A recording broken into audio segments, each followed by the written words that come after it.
mayoral candidates joining us tonight. Who are you excited to hear from? We're going to have Diane Morales. We're going to have Scott Stringer, Eric Adams, Maya Wiley, and Catherine Garcia.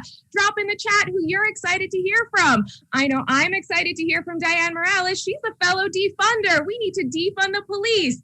Who's ready for tonight? Who's fired up on progressivism? It's super important we get a truly progressive mayor here in New York City because the issues are so real. We need someone that's going to fight for affordable housing, that's going to fight for healthcare, that's going to fight for a Green New Deal. And who do you think that person is tonight? We're going to hear some more from these 5 leading candidates, and then you let us know. What are you thinking? What are you feeling? Drop it in the chat. If you're calling in, hit *3, and that's how you submit a question. If you're watching on Facebook, drop a comment. Let us know your thoughts. Let us know your feelings. And if you're zooming in, just like I am from Yorkville right now, drop a comment in the chat. Where are you joining us from? What part of the city are you zooming in for? Because guess what? The mayor represents all of us. Me in Manhattan, you in Brooklyn, you in Queens, you in Staten Island, and you in the Bronx. So we really got to be sure that the person we choose is a true progressive, has all of our ideals in mind. They're going to fight for affordable housing. They're going to fight for a Green New Deal. They're going to defund the police.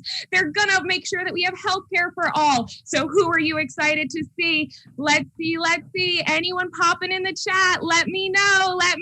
Where are you zooming in from? Come on, somebody give me a shout out. Who are you excited to hear from? Like I said, I'm excited for Diane Morales. She's got a great story, but you know what? I also need to hear a little more from Scott Stringer and Catherine Garcia. She was really instrumental at the Department of Sanitation, all of that managerial experience, but let's see what her progressive skills are. Oh, I see we have Diane on the Upper West Side joining us. Oh, we got Brooklyn in the house. Oh, who else? We have Brian from Queens. Thanks for zooming in to join us. Oh, we have someone excited to hear from Maya Wiley and Diane Morales. I think that's a great combo right there. 2 powerhouse women, because we definitely need more women in government. Right, everyone? What's more progressive than electing a woman as the next mayor of New York City? I know that excites me, and I hope it excites you too. Who else do we have? Oh, I see we have Sarah from Gramercy. We have Felipe from Queens. Thanks for coming in. Who are you guys excited to hear from tonight? Oh, we also have Sarah from Yorkville. Hey, Sarah, you're my neighbor. I'm zooming in from Yorkville too. Oh my goodness. We also have another person, Jonathan, excited to hear from Diane Morales too. Well, guess what? We're coming up. We have just 2 more minutes and then we're going to kick it off because guess what? We have so many exciting updates tonight. You're going to hear from the NIPAN team. You're going to hear from Our Revolution. And then we're going to hear from these 5 leading candidates and you get to let us know how you feel. Again, drop a comment in the chat right now if you're on Zoom. Comment on Facebook. Hit *3 if you're calling in on a phone so you can let us know your questions. We're going to be asking questions of each of the mayoral candidates, so be sure you drop yours in the chat, you hit *3, or you comment on Facebook because guess what? Your question could be the one asked. How cool would that be? Oh, we have just 1 minute left. 1 more minute. Oh, I see Phil is excited to hear from Eric Adams. Who else? Oh, we have Arlene calling in from Gramercy and Union Square. Oh, we have Anna Darby with 2 Upper West Side women. Phil, I see you shouting out tax the rich. If you look at one of our little volunteers, Patrick Boblin shirt, I think he'd agree with you. We got to tax the rich. That would be a great question to ask one of these mayoral candidates tonight. If you want to ask it, remember, drop it in the chat, comment on Facebook, hit *3 because we only have 1 more minute until we kick it off. I'm so excited. I'm so fired up on progressivism. We have a real opportunity with our next mayor for New York City to be sure we have someone that's going to fight for us and represent all of our ideals and be sure that we're moving the city forward in a revolutionary and progressive way. I'm so excited to be here with all of you tonight. Thank you so much. Oh, I see Fernando wants to cancel rent. Guess what? Me too. Let's see if any of these mayoral candidates do as well. And look at the clock, everyone. It's 7 p.m. That means it's time to kick it off. Thanks for zooming in. Thanks for letting me hype you up. And now I'm going to kick it over to Naomi to give you guys a breakdown of all the exciting stuff to expect tonight. Yes, Rebecca is an absolute gem. I'm so glad she was here because I think that she's really reminding us what we are here for. So good evening and welcome to everybody from Our Revolution and NIPAN for tonight's Mayoral Candidate Forum. We are so excited to be here tonight with 5 of the candidates vying to become New York City's next mayor. My name is Naomi Zodi, and together with Brian Mangan, I will be your host tonight. So 2021 is an important year for New Yorkers, not just because it marks 10 years since 9/11, and not just because we are just about 1 year into COVID, this pandemic that has hit our city so hard. But in many ways, 2021, in many ways, represents a fresh start for us. And it's an opportunity to continue building on this progressive momentum that we have started in the city to get the kinds of policies and representatives that our cities need to thrive and to survive. In the June 22nd primary election, that's going to be this June, most of our city's key leadership positions are going to be on the ballot, including the position at the top of the ticket, which is New York City's next mayor, which will be our focus tonight. We have 5 candidates joining us tonight. We have Scott Stringer, Maya Wiley, Catherine Garcia, Diane Morales, and Eric Adams. Thanks, Naomi. As you folks can see, and thank you for joining us tonight, we're really excited about this. We're joined by a number of the most progressive and leading candidates for mayor in this race, and we're excited to learn more about them and about their plans for the city. In addition to the 5 candidates you'll see tonight, we invited 2 others to participate, Andrew Yang and Carlos Menchaca. Unfortunately, neither of them responded to our invitation before the deadline, so we're sorry that they couldn't be here, but we're very excited about the 5 that we have. This forum is going to run for approximately 2 hours, and it's going to have a very special format that we think you guys will appreciate. You're going to be able to hear and compare each of the candidates' answers to the same 5 questions. Sorry, actually the same 6 questions. Each candidate is going to be given 20 minutes to respond to these questions, which focus on topics relevant to the powers and functions of the mayor, and that touch on issues that are important to the people that live and work here. If there's time left at the end, we'll be taking questions from the audience. So if you're on the phone right now, press *3 to ask a question. On Zoom, we prefer if you use the question and answer function, which is at the bottom of your screen. And on Facebook, please leave your comments, your questions into the comment section of the chat. Also, please be active on the chat everywhere. We'd like to hear from you. Now, before we get started, I'm going to turn it over to Mike Olis and Anna Martavisky, who are going to share a brief update from Our Revolution National. Thank you, guys. Thank you, Brian. Thank you, Naomi. Again, my name is Mike Olis, National Field Director of Our Revolution, and we'll be joined here with Anna Marta in just a second. It is great to be here tonight, just 117 days away from this primary, a must-win for progressives. We're being joined tonight with about 2,000 people on the phones, thousands of people on social media, and it looks like we have over 225 people in this Zoom room right now. So a great turnout tonight. Should be an awesome night.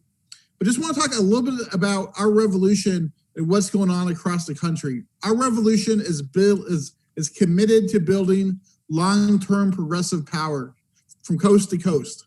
From Seattle to Miami, from New York to LA, Our Revolution has groups across the country organizing to win. We just had several big wins in Illinois on Tuesday. In their municipal primaries, just elected the next mayor of Evanston, Illinois. And we have elections coming up next week in St. Louis and a special election in Boston. Excuse me. We are fighting very hard in Ohio to add to the squad with Nina Turner. So Our Revolution is the largest grassroots funded progressive organization in the country, largest small donor organization. And we need your help to help grow this movement and help support progressive politics in New York and across the country. And I want to kick it over to Anna Marta to talk more about our membership drive. Awesome. Thank you so much, Mike, and thank you so much, New York team. As Mike mentioned today, we have thousands on the phones, hundreds in Zoom. Our group is building people power, and in 2021, we are also focusing on building our financial power, and this is where all of you come in. We kicked off our 2021 membership drive on February 1st, and we already have hundreds of new members. And tonight we are asking you to commit to building our movement's power by becoming a monthly donor. We are dropping a link for you in the chat. So sign up and become a movement builder with us tonight. Anna Marta, so far this month, 600 people have become new monthly donors to our revolution to help build this movement. We are going to get this mayor forum started here just very shortly. We'll start here in 5 minutes. But we're asking tonight, help build this revolution, this political revolution, become a monthly donor, become a movement builder. Tell us in the chat why you're joining and why you care about progressive politics. Anna Marta, back to you. All right, so will you, all of you tonight who are joining, hundreds on the Zoom, thousands on the phone, will you make a commitment to building progressive power in America? We'll be sharing the link again in the Zoom chat, and if you are joining us on the phone or online on Facebook, the link is ourrev.us/2021 member. Join us, sign up, make a commitment to be a movement builder. Let us know in the chat if you are doing that, and let us know why you are doing that. We will give you a couple of reasons why you should become an Our Revolution member. Let's start with reason 1, Mike. Yep, and we'll get started with our first mayoral candidate here in 4 minutes. We're waiting for the mayoral candidates to show up here. So in 3 minutes, we'll get this show moving. But number one, our revolution, what we're organizing is that there is no off years in politics. 2021 is not an off year, as busy as 2020 was. So our revolution is built on the theory that we got to keep on organizing every day of the week. Every hour, every waking hour, we got to be out there organizing and building this progressive movement that Bernie Sanders helped start back in 2015 and 2016. We are that legacy organization. So that is number one. 2021 is not an off year, and we got to keep building and organizing to build off of what we've been together over the last 5 years, what we built together. Reason number 2, Anna Marta.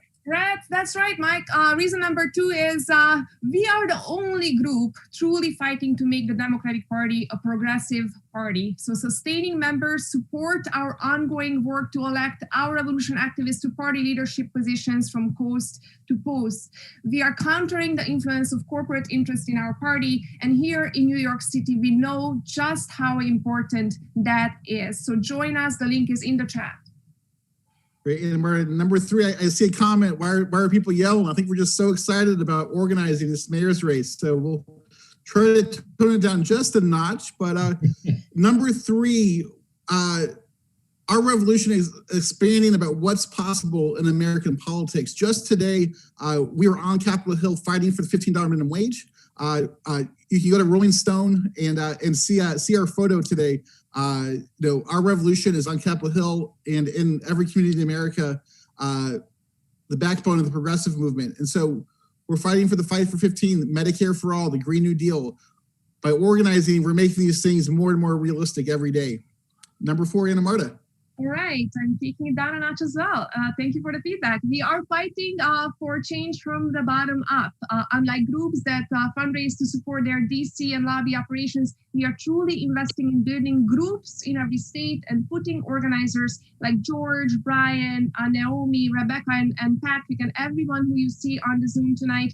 We are putting them on the ground to lead local fights to ban fracking, eliminate student debt, and more. So your donations support this work and this direct organizing. Our organizers are causing good trouble everywhere in the country and doing really good work. And lastly, our revolution, reason number 5, we want to keep fighting for people we don't know. That's what Bernie said in 2020. We got to fight for people we don't know. What is the issue that's most important to you? What are you fighting for? Is it Medicare for all? Is it the Green New Deal? I saw affordable housing, having questions about affordable housing in tonight's forum. What are the issues that we got to organize and fight and win on going forward? So number 5, this is your movement. This is our movement together. This is Bernie's movement, right? We're all in it fighting together to build the progressive movement. And, New York has really become the center of that movement. So excited tonight to get this show going. I'm going to kick it over to George Albro, who's going to take us and explain tonight and how it's going to work. So George, over to you. Thanks, Mike, and welcome everybody. A short introduction. My name is George Albro. I'm a co-chair of NIPAN, a statewide organization. We're partnering with Our Revolution in New York State. If you want to learn more about our many chapters throughout the state, go to nipan.org and you can join up. Just an introduction to tonight. We've invited these 5 great candidates tonight because we're getting closer to this primary, June 22nd, and we want to focus now on who are the most progressive candidates, who we can get behind. And we've invited these 5. As Brian mentioned, we also invited Carlos Menchaca and Andrew Yang. Carlos called me this afternoon and said he wanted to participate. Unfortunately, it was too late, but we offered Carlos the chance to answer our questions in writing, and we will post his answers on our website as soon as he submits them. Andrew Yang, on the other hand, has not responded to multiple requests for him to be here, and so we will not see him tonight. And one other point, this is going to be a little different election than we're all used to because we have ranked choice voting. In the past, when there were citywide elections, candidates needed 40% at least of the primary vote to win. If they didn't get that, the top 2 candidates would have to run in a runoff election. Now we have a far more democratic system, which avoids the cost and the time of a runoff, where you rank your candidates up to 5 choices from 1 to 5. And what that means is if no one gets 50% of the vote, then you start eliminating the lowest candidates who got votes, and their second place votes are allotted to the higher voting receiving candidates until someone gets 50%. So because of this system and because of the ranking system, which is so important, and it may be likely that no one gets 50% in this race, it's very important to know who the candidates are, what they stand for, and to rank them according to your wishes. So with that in mind, I'd like to get this rolling, and our first candidate is here. Welcome, Controller Stringer. Controller Stringer has spent his career in public service fighting to ensure that every New Yorker has an equal opportunity to make it in our city. Over the last 2 decades, Mr. Stringer has been a champion for policies like the $15 minimum wage, has advocated for affordable housing, has worked to strengthen the city's fiscal health, and promoted open, transparent government. Born and raised in Washington Heights, Mr. Stringer was elected to the New York State Assembly in 1992. Wow, that's a while ago, Scott. I was 12. He represented Manhattan's West Side for 13 years. In 2006, he became Manhattan Borough President and was elected Controller in 2013. Welcome to our event tonight, Scott. And I'll turn it over to our host to ask you the first question. Yeah, thanks so much for being here. I'm very glad to speak with you. So I want to start out by getting your take on the basic issues that are confronting people in the city. People have no jobs, no place to live, and not enough to eat. This is the new reality that millions of New Yorkers are facing now, and that you, if elected as the new mayor, are likely to face with them and on their behalf on January 1st, 2022. So how do you feed people? How do you help to employ them? And what new approaches to affordable housing do you advocate for? Well, look, I think that is in many ways the bottom line question for this city right now. And when you think about the unemployment rate, when you think about what this pandemic has brought to the city, we had food lines and bread lines. We had people who literally lost their jobs, people who couldn't pay rent, people who couldn't take care of their families, people in communities of color who were hardest hit by COVID because of the health disparities in so many of our neighborhoods. I mean, this is going to be the greatest challenge to bring this economy back. But I would argue, Naomi, that it's not just to bring the economy back to what it was, but to profoundly change the priorities in the city. And I would say that there are three areas that I want to attack on the first day as mayor. First of all, we need to build low-income housing, not affordable housing, low-income housing. This mayor has a housing plan that is developer-centric, both the rezonings that I opposed and the whole host of affordable housing that he built. I have a different view. I believe that we should take the thousands of vacant properties that the city owns and give that land not to revenue developers, but give that land back to the people. Give it to community-based organization. Eliminate the 421A developer giveaway subsidy. Redirect the $1.6 billion a year to actually building affordable housing and lowering the AMI. I also believe we got to take this fight to a much larger arena. And many of you who are familiar with the housing struggle or know all too well what as of right zoning is. It basically allows luxury development and no affordability. I would change that. Any new development, 10 units or more in my administration, we're going to build 25% set aside affordable housing, drop mic. We cannot be incremental in recognizing the housing crisis, because before the pandemic, we had 564,000 New Yorkers. I did the numbers, I'm controller, 564,000 people who were one step away from homelessness. And tonight, we will have 60,000 people, 25,000 who are children, sleeping in dangerous shelter conditions. We can no longer maintain the status quo. So I believe, first and foremost, we need to build low-income housing. Second, we need to feed our people. And we need to have an all-encompassing plan in every community to make sure that nobody goes hungry. I do have plans for a $25 million emergency increase for food. I think that has to proceed. But we also have to think, where do we go from here? And how do we make sure that we give people the opportunity to have meaningful, real wage jobs in the city? And I can certainly talk about that today. I think I took up a lot of time. No problem. Thank you so much.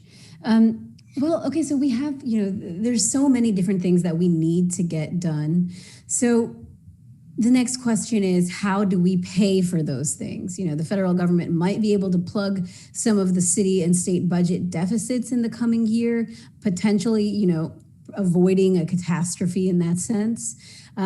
But still, it would only be kind of a one-shot lifeline. So it doesn't really provide recurring revenue to fund all the different needs that we have in New York: education, healthcare, transit, NYCHA, and building a green economy, and so on. So what new revenue streams, city or state, do you support? And do you support the stock transfer tax and or the broader financial transaction tax bills that are pending in Albany? So this is a very good point, and you're 100% right. I mean, the good news is we do have a balanced budget, and we do have, I estimate, as controller, about $5.6 billion in stimulus money coming to New York.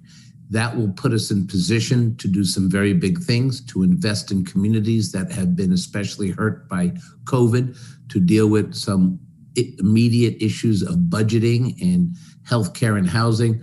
But again, stimulus money will run 1-2 years at most. It is not the solution. It is the money we're going to use to get us out of the COVID pandemic.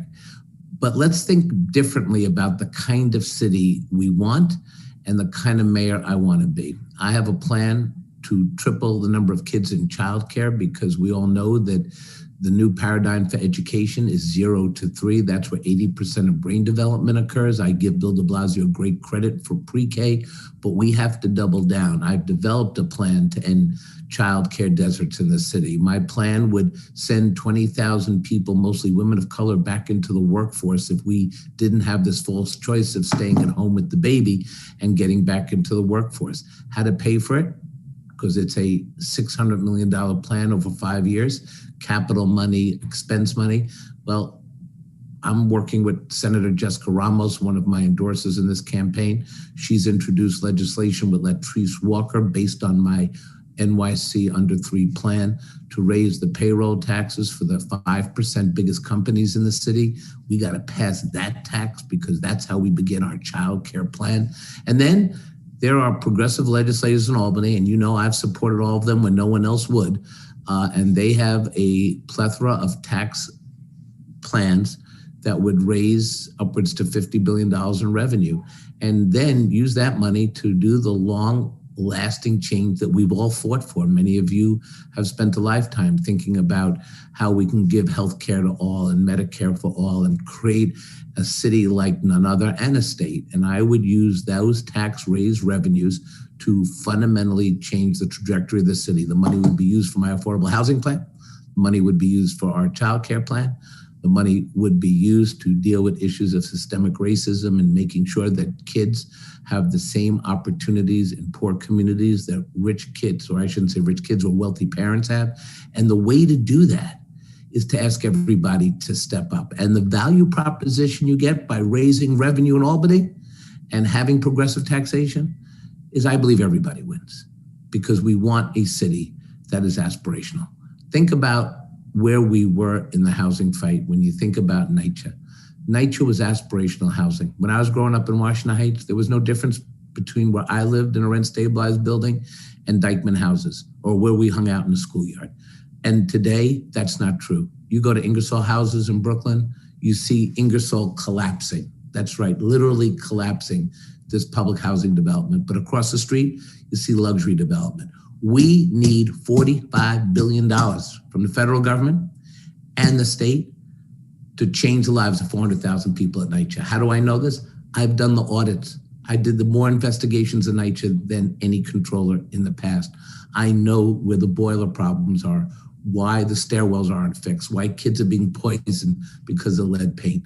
We need the dollars to fix these problems. But I would also say you need a progressive mayor who actually knows how to govern, who can walk in on day one and make these changes. And that's my candidacy, a progressive who has real government experience. We've got to get people off the steps of City Hall and inside governing this town. And that's what we're going to do. Thank you for that.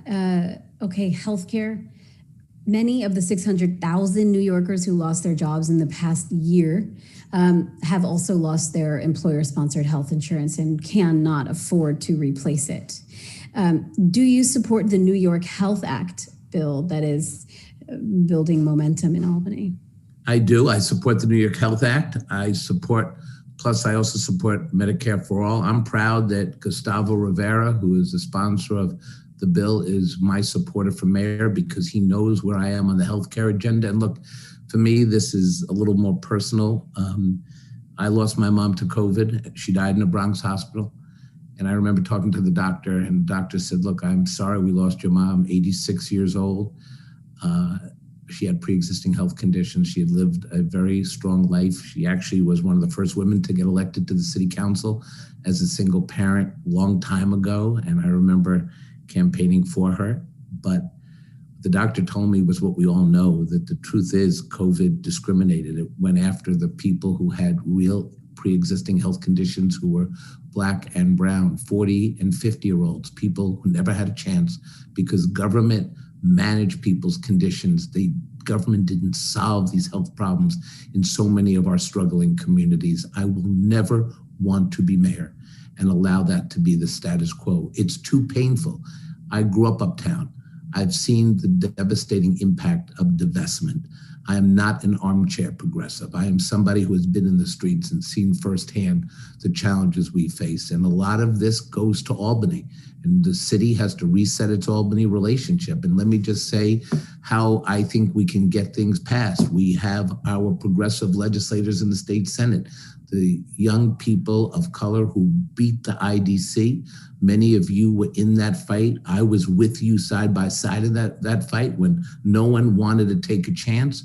And now that the Senate is in safe, democratic, and somewhat progressive control, let's start passing the legislation that will fundamentally change the lives of so many people in the city. Imagine having a progressive mayor who understood land use and zoning and the budget, and then we had a real progressive Albany agenda. We can actually start to change things for real. Okay, now there's a growing consensus that the NYPD needs at the least major reforms. With out of control officers attacking people of color, peaceful demonstrators, criminalizing mental illness, minor offenses, and just the militarization of the police force. You know, military is supposed to be against enemies outside of the state, but when the police is militarized against its own people, it gets you confused about who exactly and what is the enemy, you know, and it has an out of control budget that's crowding out all of our other needs as a city.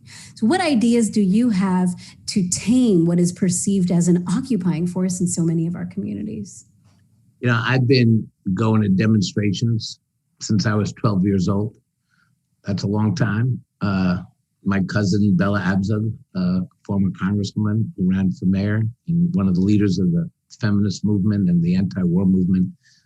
So I've been going to demonstrations for a very long time. I organized a demonstration with Eleanor Tatum in the Amsterdam News when the KKK came to New York, and that was under Giuliani, and that wasn't easy to organize.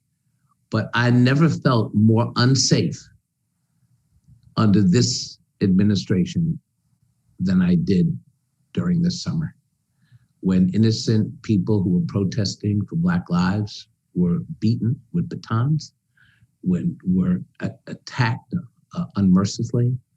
The police were not there to protect them. The police was there to agitate, and it was a disgrace. That will never happen when I'm there. But I'm going to do something else. I'm going to appoint a police commissioner who is aligned with my thinking and my view of what policing is about. And I will tell you very quickly, for me, policing is not about over-policing in communities of color. I've seen it, we've all seen it, but many people have lived it. And I want to change it. We need to invest in our mental health professionals, and we need to constrict the role of police. We need to make sure that we build out a community safety plan that is just and fair. And I've already put together a 40-page platform that would literally take me all night to explain, but I think you know where I'm coming from. I believe that we have to change the trajectory of policing and over-policing, and we have to honor Breonna Taylor and George Floyd and Eric Garner and the people who have been victimized by this horrible way of dying at the hands of people who are supposed to protect you. I'm going to change it.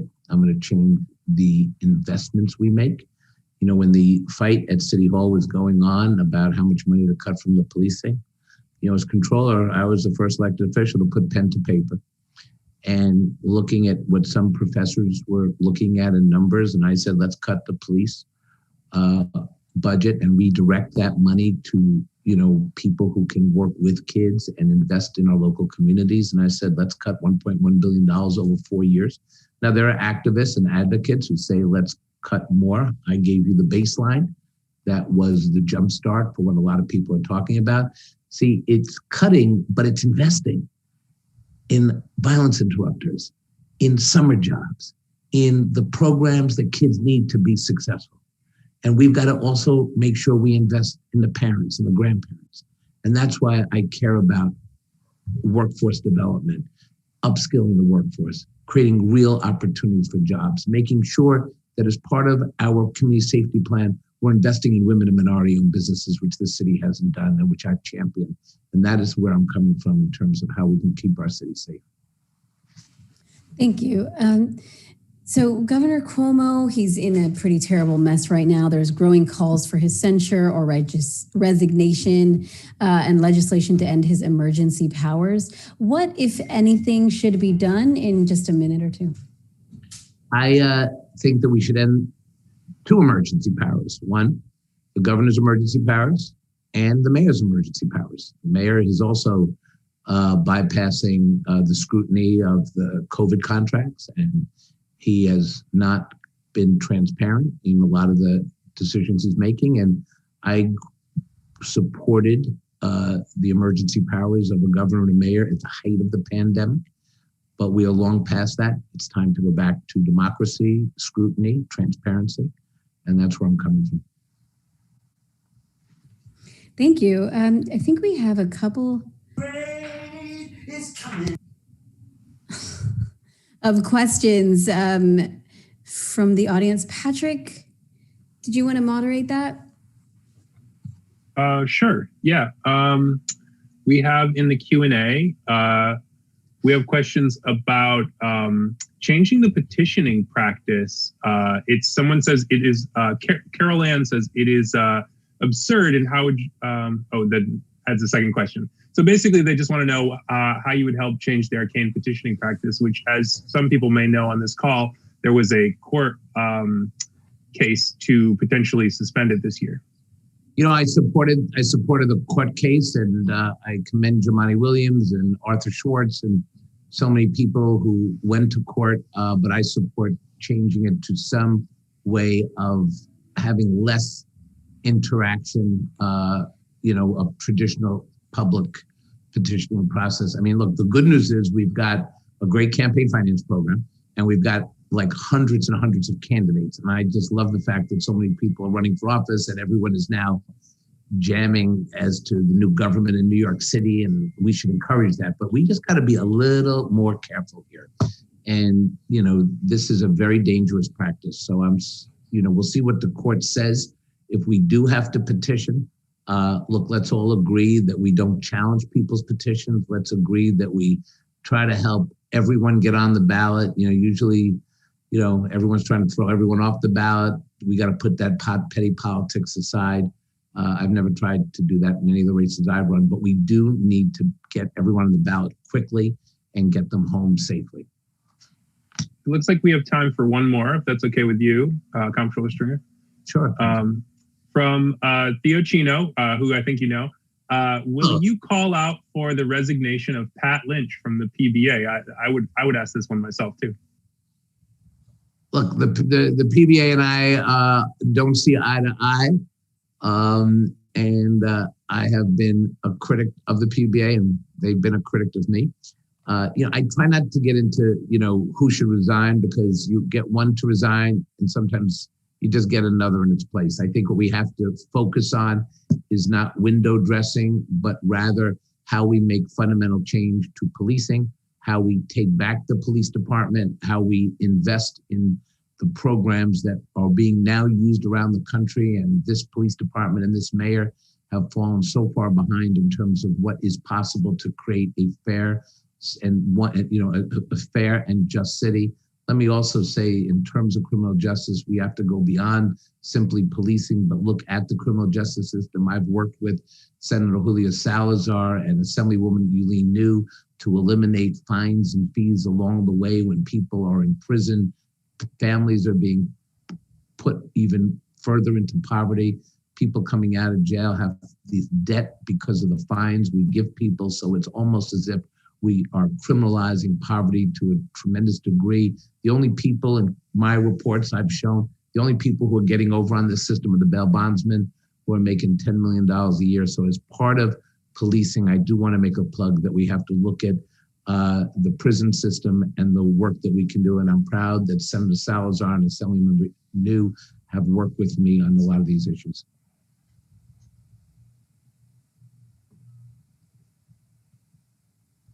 Thanks. I think I'll kick it back to Naomi or Brian.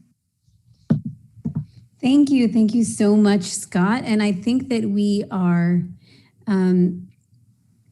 ready to move on to the next candidate. Thank you so much. All right. Well, thank you for letting me zoom by, and I hope I can earn your support. And I just want to say to all of you who've worked so hard on progressive issues in the city, keep it up. I do think our best days are coming. Thank you all. Be safe. Thank you, Scott. Okay. Our next candidate is Maya Wiley. Welcome, Maya. Thank you. It's wonderful to be here. Maya is a nationally recognized racial justice and equity advocate. As counsel to the mayor, she dealt with civil and immigrant rights, women and minority-owned business contracts, universal broadband access, and many more issues. After leaving City Hall, she held police accountable as chair of the Civilian Complaint Review Board and worked to improve public education as the co-chair of the School Diversity Task Force. At the New School, where she served as a university professor, she founded the Digital Equity Laboratory on Universal and Inclusive Broadband. Maya is a veteran of both the NAACP Legal Defense and Education Fund and the ACLU, was a former legal analyst for MSNBC and NBC News, where she argued against Trump's attacks on our civil liberties and democratic norms. She also served as a senior advisor on race and poverty at the Open Society Foundations, which is the largest funder of human rights work the world over. And now I'll turn it over to our host, I guess, Brian? Yep, it's going to be me. Thank you, George, and thank you, Miss Wiley, for joining us. I actually didn't know that about the Open Society Foundation. That is very cool. Thank you. And please call me Maya or I'll feel real old. Okay, Maya, you got it. So actually, we're going to jump right into it. A lot to cover tonight, and we're going to ask you one of the biggest questions first about there being no jobs, no place to live, and not enough to eat, sadly. So this is the new reality that many New Yorkers now face. It existed before coronavirus, and it's just badly exacerbated now. And you will face this issue as mayor on January 1st. So how will you help feed the people? How will you help employ them? And what new approaches to affordable housing would you suggest? Oh, this is such a central and important question, and a big thing that called me into the race as someone who's focused on racial justice for 30 years. So let me start by saying, one, we are going to take the resources that we have in this city and we are going to put them into the ways in which we're going to stimulate this economy in ways that actually solve problems for people. So let me give you a couple of concrete examples. We have a New Deal, New York platform already where I will spend $10 billion in the capital construction budget. This is something I can do without agreement from Albany or dollars from DC. And we will invest it. That just means building things and fixing things that need fixing, but that's going to create 100,000 new jobs. We are going to do things like, yes, the Green New Deal type projects where we're getting people to work in good jobs, but also solving some of our climate problems. Capital construction is also how we build affordable housing, and we're going to be paying a lot of attention to real affordability for folks who are at the lower ends of the income brackets, not just at the higher ends. And we can do things like create more protected bike lanes. And we're going to put $2 billion into renovating and rehabilitating NYCHA. But we're not going to just do New Deal New York, even though that's a big and bold policy. I'm also going to create a caring economy because we know, and if you just take Black immigrant women, 62% have lost jobs because of the COVID economy and this crisis. It's also, we have seen families just hit so hard, both childcare and elder care were major problems for families in terms of costs in the city even before COVID. So in the caring economy, we're going to create community care centers that are one-stop drop-off centers for care, for child care, for elder care, or care for family members who have disabilities. That's going to save and put a lot of money back into the pockets of people.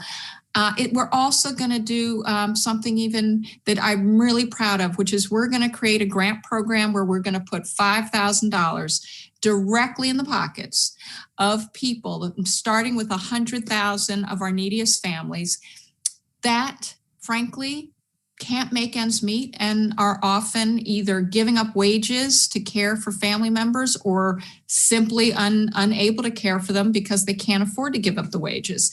So this is really important to shoring up the folks who've been hit so hard by coronavirus, but it's also stimulative. It is something that helps the economy come back because when we invest in our people, we solve our problems. One last thing, just because housing is such an important one, and we're about to put out a big housing platform. But as we know, we have to do everything we can, from increasing rental subsidies, ensuring that we have moratorium on evictions. We're also going to try to take care of some of our small landlords, homeowners. We got a lot of folks who's frankly make their own livings from that, but that's going to help keep our folks housed because homelessness is an eviction crisis. But we're going to also utilize vacancy as an opportunity, everything from vacant properties and partnering with not-for-profit developers to our shuttered hotels, which we should be buying up right now for the purpose of turning them into permanently affordable housing, including for folks who need supportive services. We will do all those things when I am mayor. Thank you, Maya. Some really great and bold ideas in there, which lead very nicely to our next question, which is, well, how do we pay for it? So, of course, while the federal government may plug the huge budget deficits at the state and city level in the coming year, which will help avoid an immediate catastrophe, this is likely going to be a one-time thing that does not provide recurring revenue to fund the many needs of our city. For instance, healthcare, MTA, NYCHA, and the green economy. So what new revenue streams, either state or city, do you support?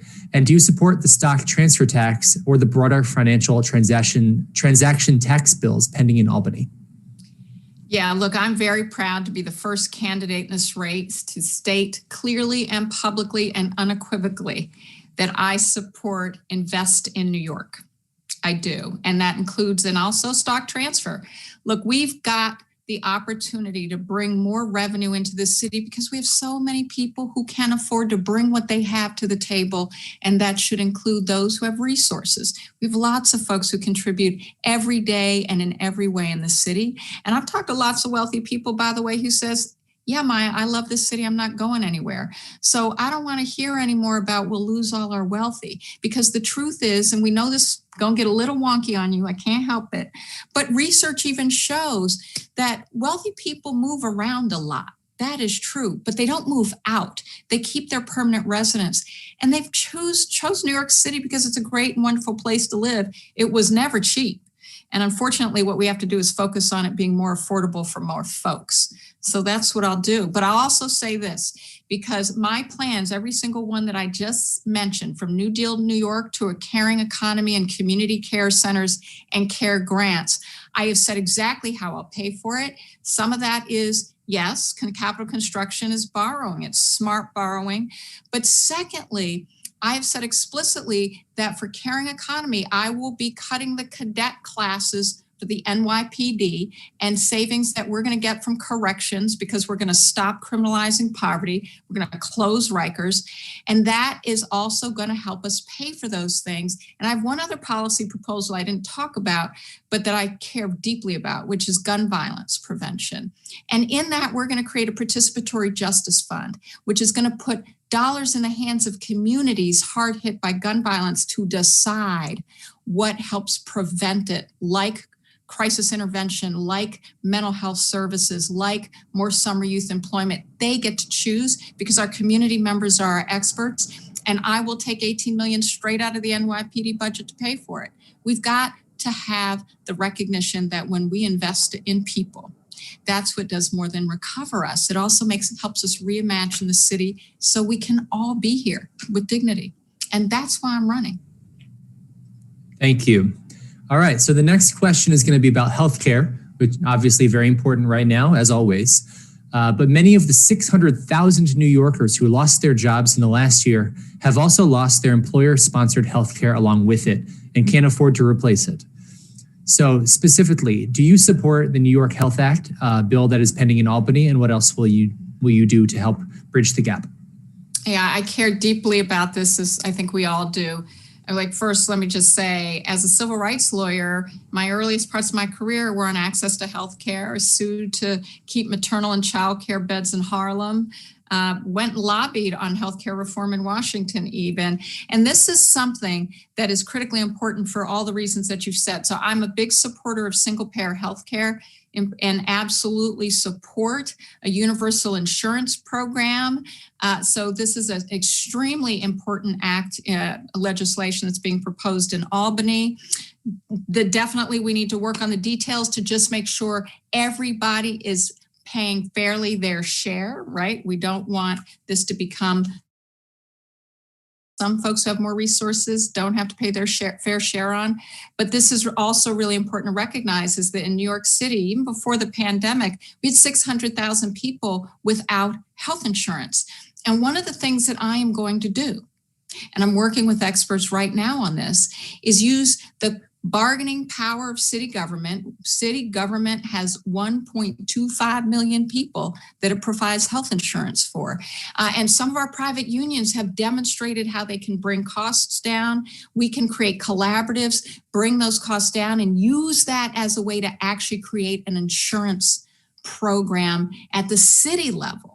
That we can do even before we win what we need to win in Albany, because we should be a model as a state for just how we make sure there's universal insurance for our people. But we will get this done in New York City when I am mayor, and we'll do it in a way that ensures that it doesn't matter whether you have legal papers to be here or not. You're one of our residents. It doesn't matter if you're undocumented, you will get health care.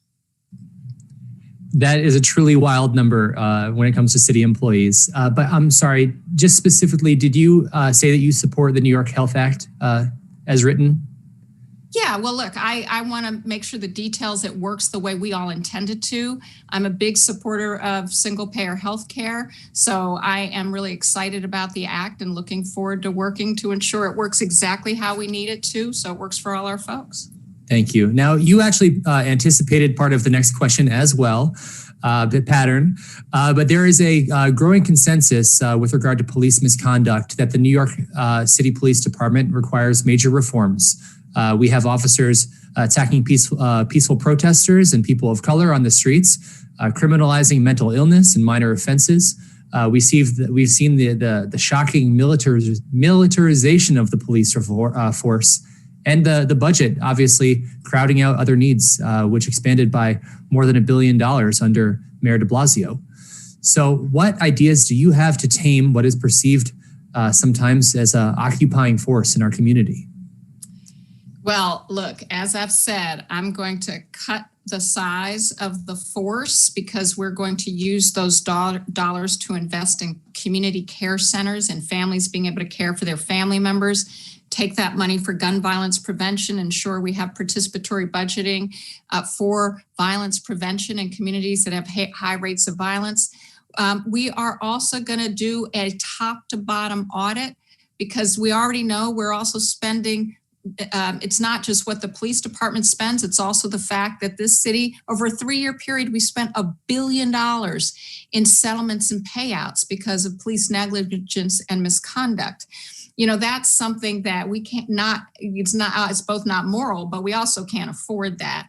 And I'm going to be looking at ways to make sure that comes out of the NYPD's budget, not out of the general fund, which it generally does right now.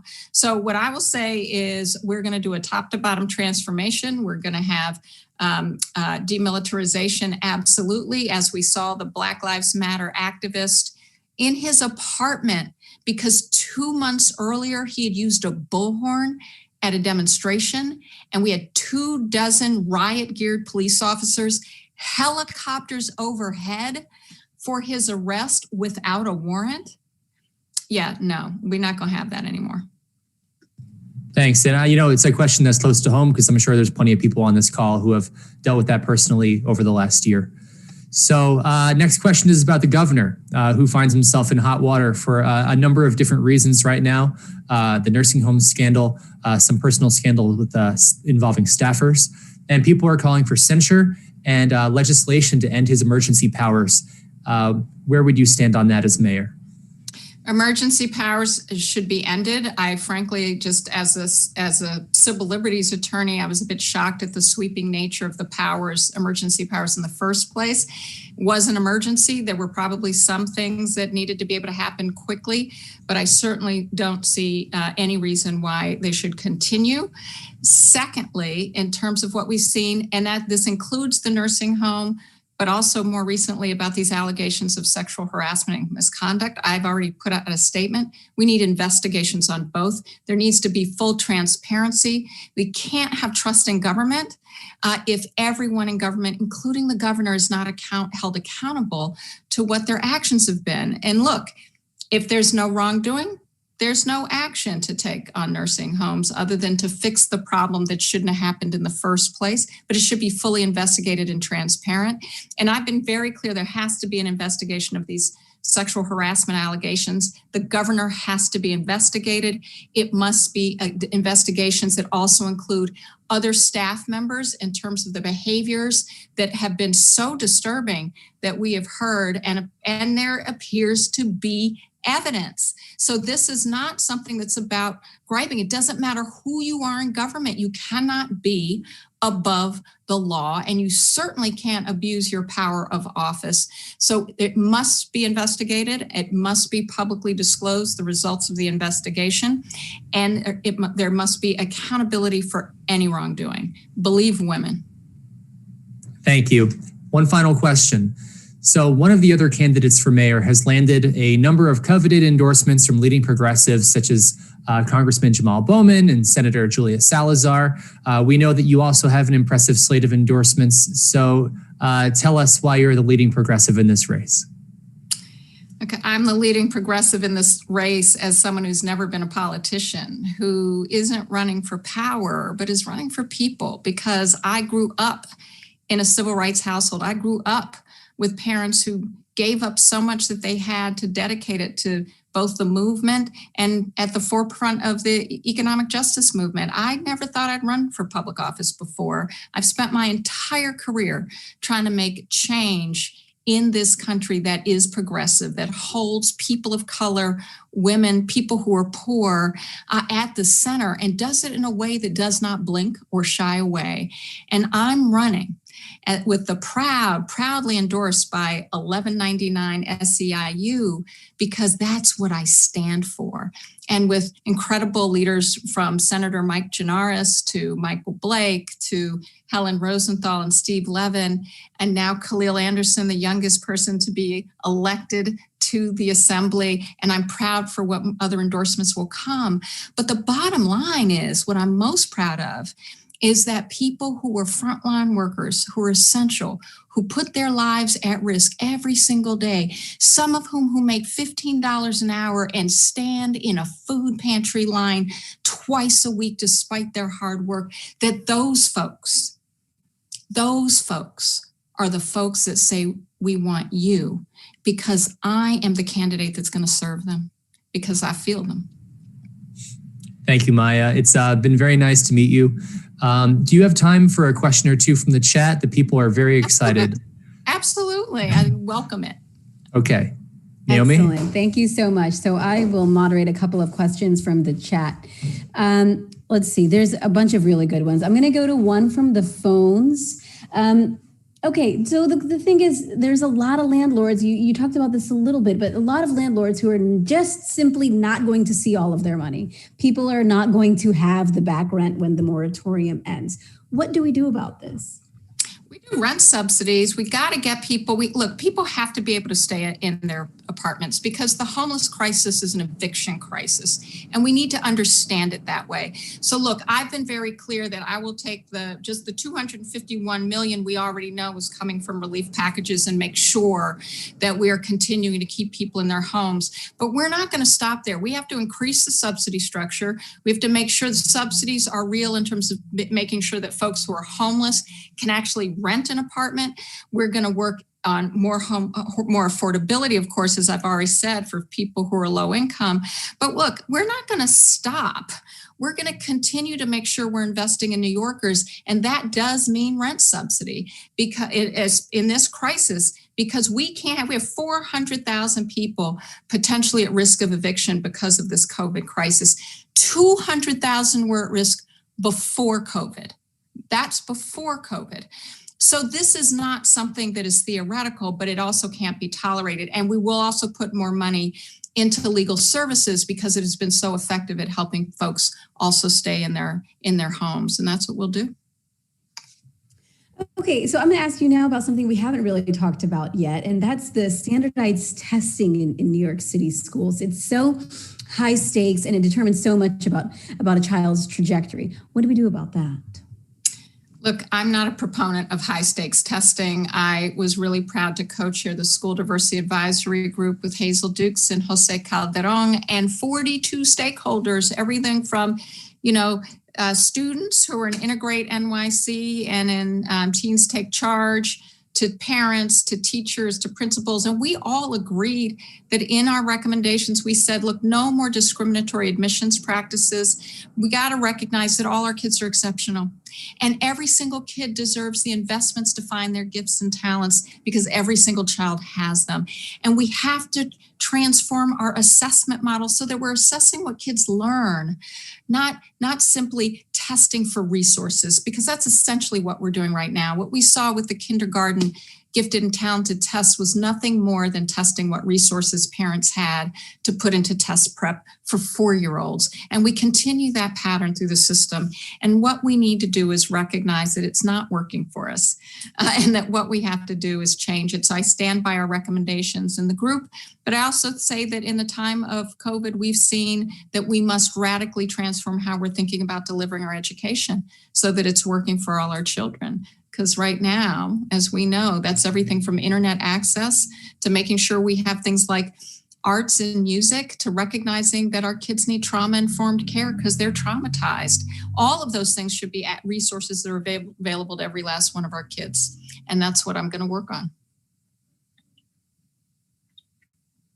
Okay. One last question. Are you taking money from real estate developers in the race? I am not, nor am I taking money from lobbyists, nor am I taking money from fossil fuels, corporate PACs. I am so proud that we have 7,000 donors, more donors than any other campaign reported, and 75% of our donors gave $100 or less. So we are truly people powered and we are proud. That's great. Thank you so much. Actually, I'd like to keep going. I have a couple of more questions coming in. So how would you deal with police unions? Let me just say one thing. We're going to put the public back in public safety. And what that means is it's the public that is not just protected, which must be protected from crime and from violence that police officers perpetrate. But also that means putting the public back in charge of what the rules of the road is and what police can and cannot do, and making sure that they are accountable for what they do. But that means not that police can't have collective bargaining, because I believe in unions. I am pro-collective bargaining. I believe every worker has the right to come together with every worker for fair and safe terms and conditions of employment. But you do not have the right to say that you can abuse power and get away with it, period. So the way I deal with it and the way I think about the unions is, we want a collective bargaining about what is fair and just in terms of employment practices. Cool. That's what I'm here for, because I believe all workers deserve that. But once we get past that, once you try to use the position and the power to be a bully in the public sphere, to say that there should be no accountability for, say, killing Eric Garner, I just don't listen, because the reality is that's not the role of police union. That's not the role of unions. It's not to say when we abuse our power, we're going to use our power to protect public servants. Public servants serve the public, and that's how I will approach it. I'm not a politician, so you can't scare me because you attack me in public, because I'm not here for that. I'm here for the people. So that's the way I'll approach it. Do you have any thoughts on on having an elected review board? Yeah, I do, actually. Look, I think it is incredibly important that we strengthen civilian oversight. I'm going to be a strong civilian mayor. I'm going to make sure we do it in collaboration with our local leaders, our elected leaders. I want to look really hard at how we do that, and I want to have a public conversation about how we do that in a way that really does put the public back in public safety and also in transparency and police accountability. And it cannot be, and I will not stand for, the police commissioner having sole discretion and final say over police misconduct. Absolutely not. But I also want to make sure we're protecting it so that it's true public representation. I do worry about the power of some groups in the election process. So I want to make sure that we have a truly representative process, that we have something that really enables voice of communities, particularly communities that don't come out in large number to vote. Because every community needs to have a voice and power in the process, and I believe deeply in that. Fantastic. Thank you so much, Maya Wiley. I'm going to pass it back over to George, but thank you so much for joining us. Thank you so much for having me and for these wonderful questions. Thank you, Maya. Thank you. Actually, George, if you don't mind, I was going to jump in just real quick here. Have a pitch or two. We have a moment before the next candidate will be ready. So obviously, I'm loving the format of tonight's forum. I think it's really, really helpful to hear the candidates answer the same questions, see how they tackle them, and kind of have a chance to listen closely and make distinguishments between them. So that's a wonderful thing. Also, I mean, the bottom line here is that, this is a NIPAN and Our Revolution call. And as Anna Marta and Mike mentioned at the beginning, the bottom line of all this is we're not just vetting candidates, but we're organizing. So it's important for the folks who are in the chat to, ask their questions, get to know each other, and let's not forget to build power. So the way that we do that is we join these organizations. You become a sustaining member or donor to Our Revolution, and you join your local chapter. And I'm actually just going to make a quick pitch for mine, because I have helped to co-found this group called the Upper East Side Progressives. And we represent or are endeavoring to represent the area of Manhattan from 59th Street to 96th Street on the east side of Central Park.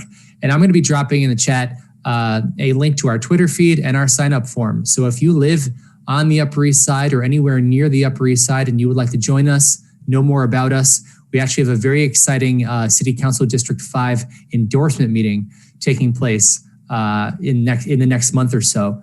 There's somebody who's actually in the chat saying that's the wealthy area. And of course, every part of Manhattan has wealthy people and it has working class people in it. And I think you would be very surprised to find out exactly how much progressive energy there is on the Upper East Side. When we were organizing for Bernie Sanders during the primary, we had dozens, hundreds of volunteers coming out, tabling, petitioning, canvassing, writing postcards. So now is the time to organize. I know it's a little bit rough right now with people stuck at home, but now's the time to get organized. So please do join us, and please click the links in the chat, get connected. I think at this point, I'm going to kick it over to George because I believe our next honored guest is here. Yes, she is, Brian. Thank you. So the next candidate we have is Catherine Garcia. Catherine is a former commissioner of the New York City Department of Sanitation, where she led the world's largest municipal waste management, recycling, street cleaning, and snow response agency. At the height of the COVID-19 pandemic, Catherine was tapped to build a food program of unprecedented scale, delivering 130 million meals to feed hungry and vulnerable New Yorkers. In response to the lead crisis at NYCHA, Catherine was tapped as interim chair. Previously, she served as chief operating officer of the New York City Department of Environmental Protection, where she led emergency response efforts, including as incident commander for Superstorm Sandy. Catherine is a lifelong New Yorker. She was adopted and raised in Brooklyn in a multiracial family. She is a mom of two and currently lives in Park Slope, a neighbor. Catherine is running for mayor of New York City to bring her experience and leadership to deliver services to improve everyone's lives and build a more sustainable, equitable city. So welcome, Catherine. And I guess I'll turn it over to Naomi to ask the questions. Hi, Catherine. Welcome. It's so good to have you here tonight. There you are. Yeah. So what we're going to do is get started with a question really about just the basic needs that are facing so many New Yorkers. So people have no jobs, have no place to live, and people have not enough to eat. That is the new reality that is facing millions of New Yorkers, in which you, if elected the new mayor, would have to guide the city through. So, how do you help to feed people? How do you help to employ them? And what new approaches to affordable housing do you advocate for? So, I absolutely learned during COVID that food insecurity is not new. It is something that has been with us for years and that we have accepted. We have to rebuild our food infrastructure. We need to make sure that there are food pantries, but also that everyone is accessing SNAP and that we are feeding our elderly. I have delivered over 200 million meals during this crisis. I know the level of need. We have to make sure that we have the infrastructure and don't silo it. We just do, are you elderly or are you a kid? We have to be much more thoughtful about ensuring that there's a network for people who are hungry. But also, we need to reopen this economy. Nothing is affordable if you don't have a job. And we need to make sure everyone has opportunities in economic mobility moving forward. That is critical because we want people to get into the middle class. We want to ensure that that happens. And I believe one of the ways that happens is through unions. Could you say more about affordable housing plans that you have?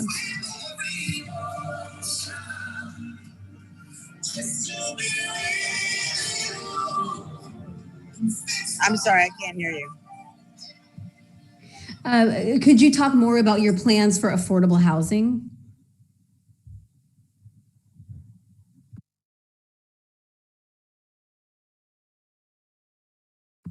Can you not hear? You can't hear anything? Sorry, I apologize. I thought I got muted. So I wanted to, what you were asking about is in terms of housing? Yeah, affordable housing. What kind of affordable housing plan do you have? So my first and foremost priority is that we need to focus on NYCHA and stabilize those buildings because doing nothing is a choice for condemnation. And I know that they don't need a new plan. They need money to renovate right now. And that is possible through public-private partnerships. But we also need to continue to build affordable housing. And one of the things that's true in this crisis is that there will be spaces that are available to convert, whether or not that's hotels or offices that are not coming back. And so we need to make sure we are efficiently using those to make sure that we give people homes. I mean, like at the end of the day, these are homes for people. And that is what I would be doing. Thank you. So we have so many needs facing the city. So how do we pay for these things? The federal government might plug some of the large city and state budget deficits in the coming year to avoid, the immediate kind of catastrophe. But that's likely to be a one-shot lifeline. It doesn't provide recurring revenue to fund many needs of New Yorkers: education, healthcare, transit, NYCHA, a green economy, and more. So what new revenue streams do you support, city or state? And do you support the stock transfer tax? And or the broader financial transaction bills that are pending in Albany? So what I would say is that this economy has to grow. If it doesn't grow, we can't pay for anything. We have to get people back to work. And that is about also ensuring fundamental city services. We have to have city services that keep our streets clean, keep people safe, get kids back into school. That's absolutely critical. But beyond that, no, I don't support a stock transfer tax because they'll just leave. And I saw this during COVID. When things got bad, people decamped and garbage collection in Manhattan fell by 20%. Like there literally were no people in Manhattan. And so we have to be cautious about how we deal with this moving forward. I am very pro-progressive taxation in the federal level, but I don't want states to compete with each other. We've got to stabilize our tax base.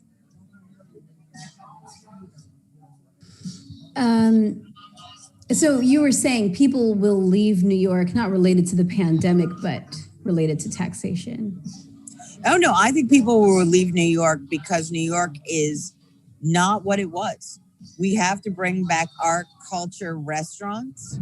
That's why people are here. We have to make it the dynamic city that it has always been. And we have to talk about it. Even now, museums are open. We're not talking about the fact that museums are open and they are places for respite and culture as we move forward. Thank you. Okay, healthcare. 600,000 New Yorkers have lost their job in the past year. Many of them also lost health insurance and cannot afford to replace it. Do you support the New York Health Act bill that is pending in Albany? You're muted. I believe that we should have a public option for healthcare, but it is not just about insurance. What we learned in COVID was that it's also about access. It's that do you have the primary care doctors in your neighborhoods? Do you have the cardiologist in your neighborhood who's going to make sure that your hypertension's under control? That is what's important. So you do not support the New York Health Act? I support a public option. Okay, thank you. Police misconduct. There's a growing consensus that the NYPD needs major reform. Out of control officers are attacking people of color, specifically, and peaceful demonstrators, criminalizing mental illness and minor offenses. And there's a militarization of the force with an out of control budget that crowds out a lot of the other needs of the city. So what ideas do you have to tame what is perceived by many as an occupying force in their communities? Sorry, Ms. Garcia, can you quiet the music behind you at all? It's causing some audio problems.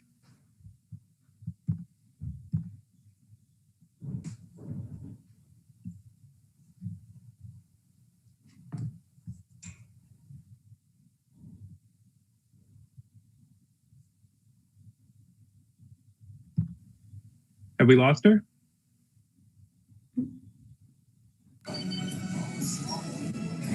No, I'm not gone. I was, trying to unmute myself. I apologize. But what I wanted to say in terms of PD, I believe that we can walk and chew gum. My brother is Black. I understand that his experience is different than mine and his life certainly matters, but we can get respect as well as get the policing we need where we are seeing upticks in crime, because everyone deserves to be safe in their neighborhood. And I have laid out a very detailed plan of how we achieve this that goes from management to requiring new recruits to be over 25, as well as requiring them to live in the city. We have to hold PD rigidly accountable, but we also need them to fight crime. Okay, so Governor Cuomo is facing some challenges right now. There's growing calls for his. Okay, Governor Cuomo is facing challenges right now, including calls for his resignation or censure or legislation to end his emergency powers. What, if anything, should be done?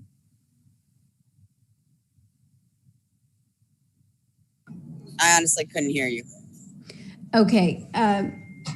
Is there a problem with my audio, or I don't know? But Governor Cuomo can't hear you. Okay. Governor Cuomo is. I got nothing. We're actually we're getting texts that we're out of time, Nope. Naomi, from Anna Marta, so we might have to move on, unfortunately. Okay. Well, thank you for joining us. I'm not sure how to tell you, but that's going to conclude this portion of the evening. Thank you. All right, thank you guys. And thank you to Catherine Garcia for coming to the panel tonight. Interesting to hear some of those answers, certainly. I think very quickly before we get to the next candidate who has joined us, we just want to remind everyone that Our Revolution and NYPAN are helping to lead the political revolution here in New York State, working together. Upper East Side Progressives is an affiliate of both Our Revolution and NYPAN. There's also Grassroots Action New York and several other chapters around Manhattan, Brooklyn, and around the state that are doing the same thing. So we have a couple endorsed candidates that we would love to mention tonight before we move on really quickly. We've endorsed Brad Lander. We've endorsed Jumaane Williams for public advocate, and at least two city council candidates, Maria Ordonez in Council District 7 and Arthur Schwartz. I believe it's Council District 3 for him. It's Chelsea area. So next, we're going to kick it over to George, who's going to introduce our next honored guest. Okay, thank you, Brian. Our next candidate is Diane Morales. Welcome, Diane. Hi, thank you for having me. Sure. Diane is a former New York City public school teacher turned nonprofit executive with over 25 years of experience. She's a founding member of Jumpstart, a national early childhood education organization, and served as executive director of The Door, where she implemented mental health services for homeless youth. Most recently, she served as CEO of Phipps Neighborhoods, where she oversaw the implementation and operation of several supportive housing programs. Her leadership and advocacy in education, employment, and social justice have improved the lives of New Yorkers in some of the most under-resourced neighborhoods and created permanent pathways out of poverty for single moms, LGBTQIA youth, and formerly incarcerated and the homeless. Diane is committed to providing access for all New Yorkers to housing for all, excellence and equity in education, radically reimagining public safety, and a solidarity economy. I love that phrase. Thank you and welcome, Diane, and I'll turn it over to Brian. Thank you. Welcome, Ms. Morales, or Diane, if you prefer. Yes, please. We're going to jump right into it. We're going to get back into the questions. We were asking all the candidates the same questions, so this is going to be your opportunity to feel the same thing as the others. So we're going to get right into it. At the moment, we're facing a crisis with no jobs, no place to live, not enough to eat. It's a new reality for so many New Yorkers in the city before coronavirus and especially now. So as the next mayor on January 1st, you're going to be facing these problems head on. Mm-hmm. And we'd like to know, how do you intend to feed people? How do you intend to help employ them? And what new approaches specifically to affordable housing will you be advocating? Welcome. Thank you. Thank you for that very rich question. So, we're at a crossroads in our history, and I think it's really time for us to not just deal with the crisis at hand, but to also reckon with the pandemics of pre-existing social conditions that for too long have been reflected in a lack of access to affordable housing, in a lack of employment that allows for economic stability, and a lack of access to quality education and healthcare that really have wreaked havoc on our communities. So, I believe that in order for us to move forward in a whole different kind of way that actually doesn't seek to get us back to normal, but seeks to create a whole new New York City that's never existed before, we have to really prioritize, first of all, certain communities, right? Who we prioritize shows up in how we allocate our dollars. We have to ensure that we're paying people equally and fair wages, especially women of color who we know are driving this city, who are driving our communities and our households, and literally have kept us alive during this during the course of this last year and the multiple pandemics. That also includes immigrant workers and undocumented neighbors, our low-income communities, all of our unprotected workers. It also means that we need to stabilize, right? We need to first focus on providing folks with immediate economic relief. We need to focus on making sure that everybody's healthy by managing the distribution of the vaccine in an equitable way that prioritizes and centers those that have been left behind. We need to cancel the rent and really provide protections to both renters and our small homeowners, and provide the mental and social emotional supports that people are going to need to move out of this. The sort of third prong to kind of what I talk about when I talk about this is we need to radicalize our approach. And that actually means centering the idea of growth, of career, and wealth generation in our communities, expanding community businesses, focusing on the small and mid-sized businesses, which we actually know, but though people don't talk about this, employ 54% of New Yorkers rather than focusing on large-scale businesses. We need to expand worker-owned cooperatives, expand worker rights, support diverse leadership, increase training and career development opportunities, and really focus on centering the recovery and the growth of our communities that have been most harmed moving forward. That's what I mean when I talk about transforming leadership and a radical reimagining. We can choose to actually rebuild New York City in a whole different way that has never actually existed before. Thanks. Someone in the chat commented that first question asked you how you're going to fix everything. And I guess they haven't heard our other questions yet because there's more. Okay. It did feel like it was pretty comprehensive. Yeah. We'll give you a chance to break it down. So the next question is really, how are we going to pay for all that, right? So while the federal government may help to plug the state and city budget deficit this year, this is likely to be a one-time lifeline, which does not provide recurring revenue. We obviously have a ton of needs, such as education, healthcare, funding the MTA, NYCHA, transitioning to a green economy. So what revenue streams, state or city, do you support? And specifically, do you support the stock transfer tax and broader financial transaction tax bills that are in Albany right now? Yeah. So let me just say that long before, a lot of my colleagues in this race, I was actually organizing and marching and protesting on the ground to tax the rich. So I am 100% in support of the Invest in Our New York package that is up in Albany, and believe that we need to move aggressively to make sure that those who have profited off of the backs of our most marginalized and most vulnerable, in particular during this past year, actually pay their fair share and contribute reasonably to the recovery of our city. So that's one of the things that I think is critical. But what I talk about a lot when I talk about generating revenue for the city is, part of it is I think it's problematic that we talk a lot, that we focus so much on the gap in the revenue. The reality of it is, I understand we're not going to be in the same place a year from now than we were 3 years ago. But that being said, we are still the wealthiest city in the country, and we still have quite a bit of resources. So, when I hear that talk, sometimes it feels like it's code signaling to the low income and those that have borne the largest brunt of the burden that they need to tighten up their belts and be prepared to shoulder even more of it.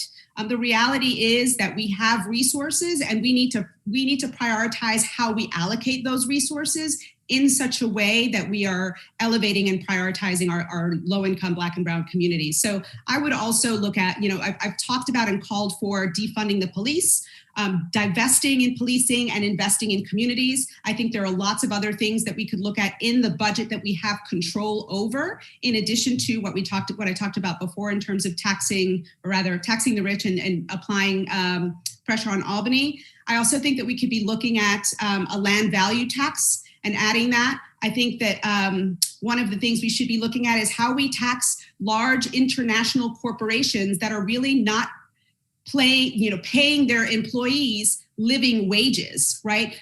By not paying, we're talking about large international corporations, by not paying their employees in New York City living wages, they're actually creating increased costs for the city by virtue of adding stress to our safety net.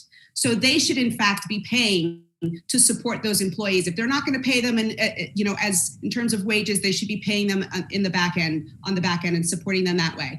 I think that those are a variety of different ways that we could be looking at increasing and providing, both reallocating the dollars that we do have in ways that are more effective and directly impact our communities, and increase the revenue generation in general. Thank you. I don't know if you guys have time limits on these answers, so. We do, but you haven't gone egregiously over yet, okay. So okay. We're good. The next question is going to be a very major topic, of course. It's going to be on healthcare. So many of the 600,000, astonishing number, New Yorkers who lost their jobs in the last year have also lost their employer-sponsored health insurance and can't afford to replace it. So specifically, do you support the New York Health Act, which is currently pending in Albany? And what else would you do? So yes, I believe I'm one of the only candidates that has unequivocally supported the New York Health Act without qualifying. I do think that we also, however, need to, on the local level, move to a model that actually provides support and care to our communities on the front end, and move away from the sort of emergency room based care that we provide to our most vulnerable. So what I mean by that is I've called for the creation of integrated community health clinics that are locally based, that are staffed with people from the community who are able to connect with people on a both linguistically and culturally appropriate and relevant way, that provide comprehensive services on the front end in terms of both education and intervention, with a focus on a primary care model, so that fewer of our people are actually getting sick, right? Everything about my campaign is actually about getting to the root of the structural and systemic issues that continue to perpetuate the status quo and that continue to contribute to the oppression, essentially, the criminalization of poverty, and the ongoing inequities and injustices in our communities. So I think we need to really focus on the front end and the prevention and intervention, and I would push to create local community integrated health clinics as well. That's great. And this is kind of going to be related. The next question that we've been asking all the candidates has to do with police misconduct, and kind of reimagining that. As there is a growing consensus that the NYPD needs major reforms, we have out of control officers attacking peaceful demonstrators and people of color. We have the criminalization of mental illness, which people have touched on, and overall kind of terrifying dystopian militarization of the force. Defund is one great topic, which perhaps you could elaborate on. But what other ideas might you have to tame what is perceived as an occupying force in our communities? Sure.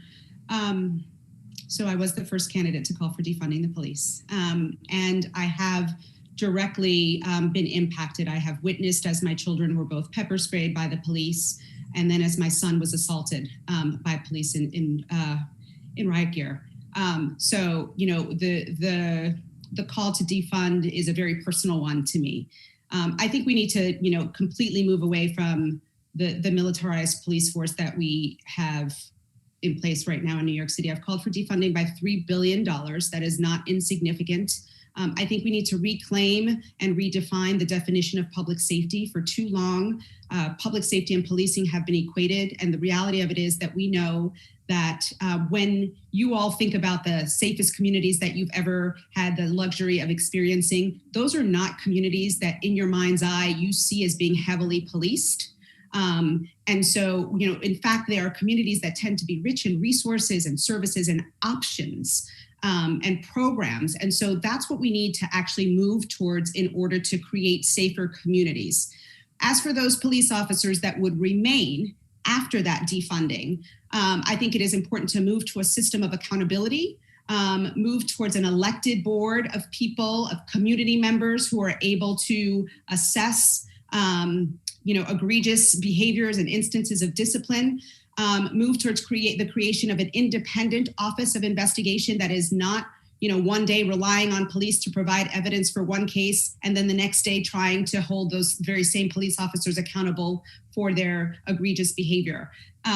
We really need to ultimately, what I'll say about that is, as the mayor, I will make it crystal clear that the NYPD reports to me, and that anyone that is part of the force will be held accountable ultimately by me. Thank you. I'll tell you, as a lifelong New Yorker, I certainly don't feel safer with a $6 billion police budget than I did with a $4 billion police budget. So the next question is about the state. It's about our governor, who finds himself under fire right now for a variety of reasons: the nursing home scandal, plus a scandal involving sexual harassment with staffers, terrible things. He's facing growing calls for his censure and or resignation and legislation to end his emergency powers. What do you think as mayor of New York? So I've already called, I believe I'm the only candidate that has called for the support to support the investigation and the impeachment proceedings. His behavior is not, he's not just a bully, his behavior is thuggish, and we have for too long carried the brunt of it, and he has for too long been able to exercise and wield his power without any kind of, indiscriminately, and bully people and threaten people. And it is time that he be held accountable. We deserve better leadership than that. I think, the fact that we're now having to deal with, on top of the nursing home scandal, the recent allegations of sexual assault, essentially, while we should be able to focus on the recovery of the state and the city from the COVID-19 pandemic and the other pandemics that we're struggling with, is just disgusting, quite frankly. And I'm in full support of the moving forward with impeachment proceedings. Thank you. Okay, so we have one more of the standard questions, and then hopefully you'll have some time to take a question or two from the chat. People are very excited to hear more from you. Okay. So this question is more practical. It is that many folks love your ideas. They love the way you talked about them, but are concerned that you might not have performed very well in the early polls or in fundraising. How do you counter those assessments? What is your plan to win? Sure. So, a lot of the early polls were commissioned by specific campaigns. And my understanding is that, if you pay for it, you get what you want. But if you actually look into our numbers, there was something that was publicized just yesterday or the day before. It was a Brooklyn paper looking at who's supporting, who's getting support in Brooklyn. And it listed the top candidates. And the reality of it is, if you measure it by dollars, that's not me. I might be the second or the third or the fourth. But if you measure it by the number of donors, that is me. New York City residents, that is me. And the reality of it is that dollars don't vote. People do. And so, we are building an unprecedented coalition of people in New York City who feel like they have never been heard, had never been seen, and never been valued in the way that this campaign is doing that. 30% of our donors are unemployed. And to me, it is much more valuable when someone who really does not have economic stability feels so reflected by this campaign that they find a way to contribute $10 because this campaign gives them hope. And that to me means so much more than one other person being able to donate $2,000, because those are the people who I am actually trying to get represented and get seen and get heard at the citywide level. We have an unprecedented coalition of people that have come together for this campaign. And when this is all over, what will be most historic about my campaign is not the fact that I'm the first Afro-Latina to run for mayor. It will be the fact that we pulled together the most diverse coalition of New Yorkers to support this campaign ever. And that's what I think is right. I'll say one last thing on this. For so long as we continue to apply the criteria for viability that has always been applied to our elected officials, we are going to keep getting the same outcomes. If we want something different, if we want change, we need to have the moral and the political courage to actually push for that change. And that means not settling for the same standard criteria that resulted in the situation that we're in today. Thank you, Diane, very much. I think certainly the more that people hear you, the more they seem to like you. So I'm going to kick it over to actually a great progressive advocate, friend of mine, Patrick Bobelin, who's going to take some questions from the chat. Okay. Hi, good evening, Ms. Morales. Nice to have the chance to talk with you briefly. Hi, Patrick. I'm monitoring the chat, and I saw that someone named Bob Vila just said they're donating to you. I don't know if it'll be in kind that they're building something or money, but we'll find out. Right. Someone named Gilad asked a question, whether or not, and I'm gonna amend it. Let's say in the before times, before the pandemic, did you regularly ride the subway? But I also want to add something to that for a lot of disability advocates who have been on the chat. So did you ride the subway regularly? And what accessibility issues bothered you enough that you want to fix them in your first year?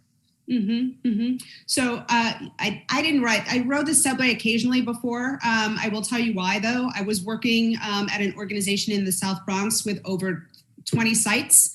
And so I was constantly going from the Bronx to the city to, all over the place. So it really just was not feasible to ride the subway. I would have spent the whole day riding the subway.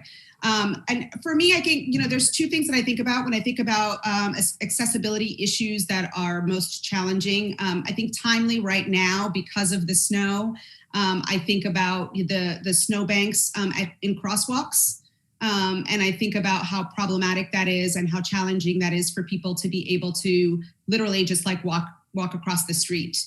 And that to me is problematic. The second thing that I think about is the lack of elevators in the subways. I have a very, very dear friend who is wheelchair bound, and his transportation is significantly limited. He literally has to plan it based on, what subway stops have elevators or who's going to travel with him. And that is, that is disabling in such an additional way, right? Aside from the physical thing, it is really problematic. And so that's another issue that I think about. Well, thank you so much for answering that. Unfortunately, they run a really tight ship around here, so we're running low on time, but can't wait to hear more from you. You got some really great, excited people in the chat. So thank you so much, Ms. Morales. And I'm handing it over to George now. Thank you. Thank you, Diane. So our next candidate and final candidate is Eric Adams. Welcome, Eric. Hey, George, good to see you. Good to see you. Too. Borough President Eric Adams, Brooklyn Borough President, was born in Brownsville and raised in South Jamaica, one of 6 children raised by a single mom who cleaned houses. As a young man, Eric faced homelessness, hunger, and brutality at the hands of the police. But instead of giving in to anger, Eric joined the NYPD and fought for reform in the department. He also put himself through school, earning undergraduate and graduate degrees.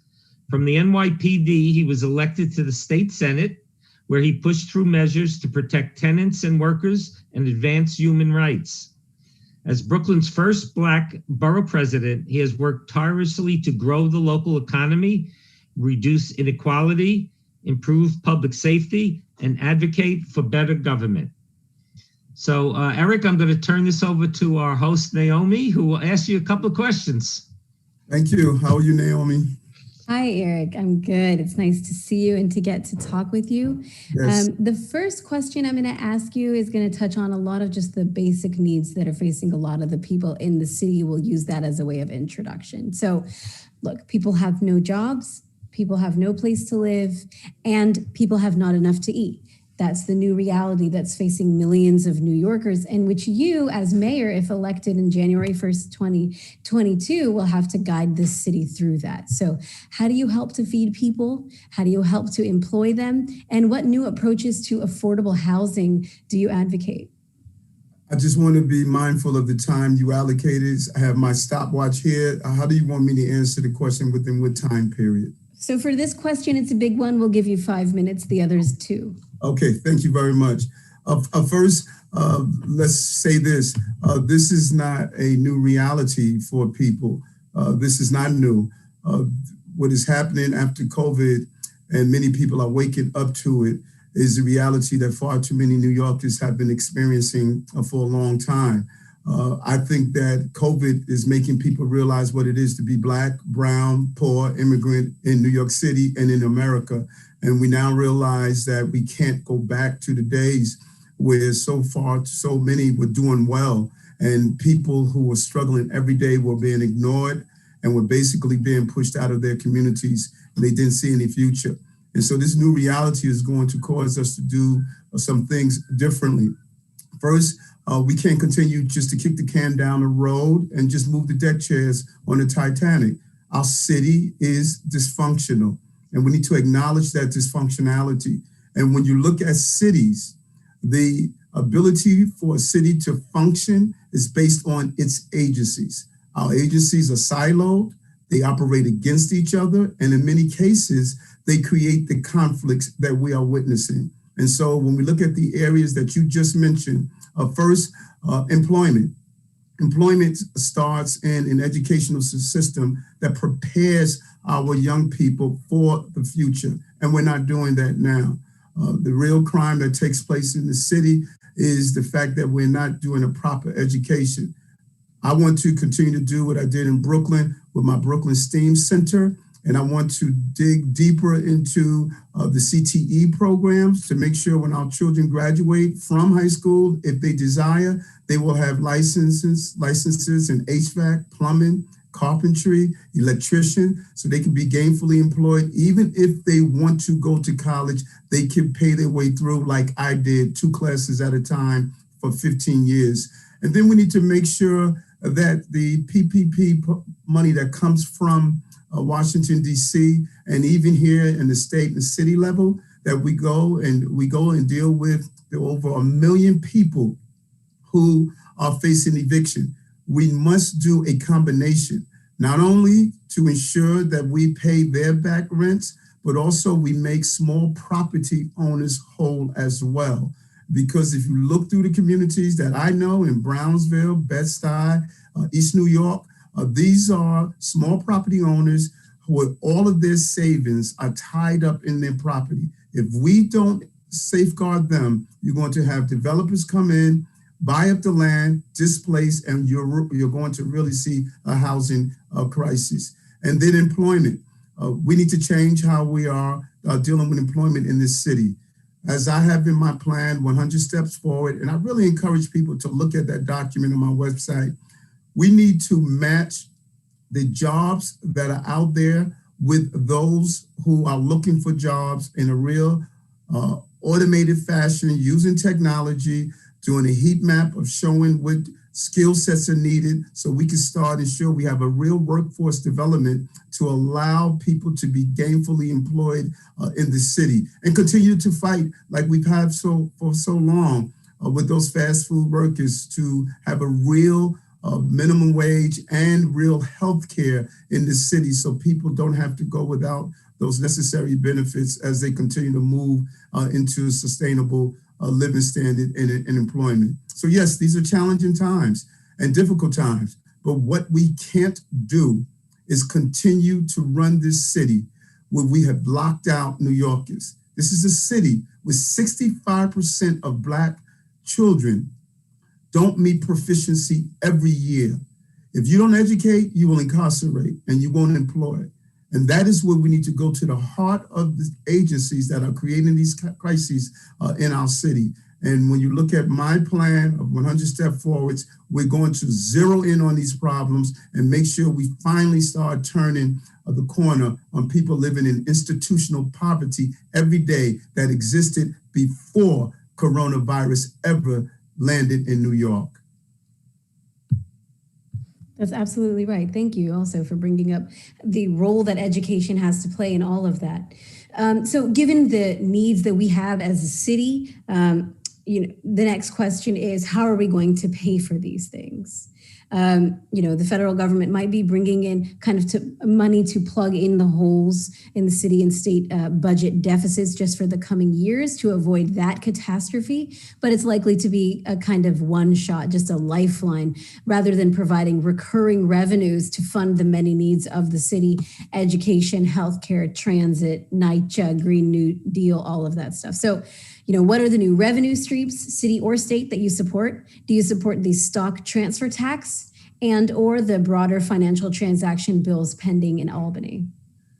First, you're right. You're dead on. And I'm going to tell you exactly, my mom used to say, boy, you better have a plan A and a plan B. Listen, we need to act like that money is not coming from Washington, D.C., because we have to get our act in order. Taxpayers are doing their job by paying their taxes. We are not doing their job by giving them their money's worth. So, number one, I would do a high income tax on the high income earners in this city. Number two, every agency in this city will do a 3 to 5% cut.